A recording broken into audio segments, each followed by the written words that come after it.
দুনিয়া টাকার গোলাম নাটকের ৭ নং এপিসোডে শেহজাদের মা প্রচণ্ড রেগে গেলেন ফাতেমার ওপর। কারণ ফাতেমা শেহজাদের অবর্তমানে সমস্ত কোম্পানির মালিক এই ফাতেমা, কিন্তু সে পাওয়ার অফ অ্যাটর্নি করে সমস্ত দায়িত্ব তুলে দিয়েছে রিশাদের কাঁধে। তাও শেহজাদের মাকে একবার বলার প্রয়োজন মনে করেনি। অপরদিকে আবার এই গোলাম রূপে শেহজাদ সে যে অফিসে রিশাদের জন্য খাবার নিয়ে গিয়ে সবার চোখে বিভ্রান্তিকর আলোচনা সৃষ্টি করেছে, তা সরাসরি পৌঁছে গেল ফাতেমার এক্স শাশুড়ি অর্থাৎ শেহজাদের মায়ের কানে। যখন তিনি এ সমস্ত কিছু জানতে পারলেন, তিনি যেন ফাতেমার ওপর প্রচণ্ড রাগ দেখালেন ফোনের মাধ্যমে। এরপর শেহজাদের মা ছুটে চলে গেলেন সেই অফিসে যেখানে গোলাম খাবার নিয়ে গেছে রিশাদের জন্য।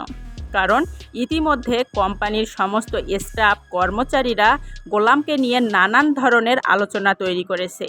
কেউ কেউ শেহজাদের সঙ্গে তুলনা করছে এই গোলামকে, আবার এই গোলাম সবার এই আলোচনা মুখ বুজে সহ্য করছে।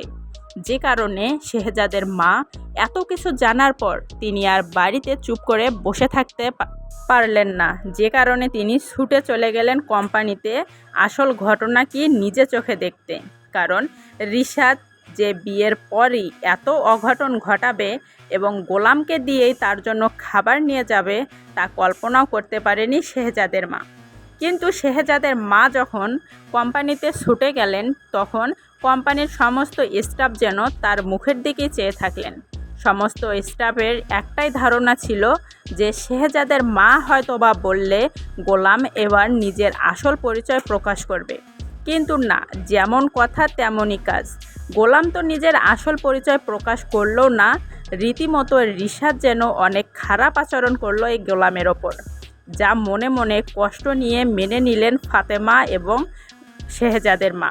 তো বন্ধুরা, দুনিয়া টাকার গোলাম নাটকের ৭ নং এপিসোডে আসতে চলেছে পরপর বিভিন্ন ধরনের চমক, যা জানতে হলে অবশ্যই আমাদের চ্যানেলের আপডেট ভিডিওগুলো আপনাদেরকে দেখে নিতে হবে। সো ভিডিওটি ভালো লাগলে অনুরোধ রাখবো আমার সম্পূর্ণ চ্যানেলটি ঘুরে আসবেন এবং লাইক কমেন্ট শেয়ার করে পাশে থাকবেন।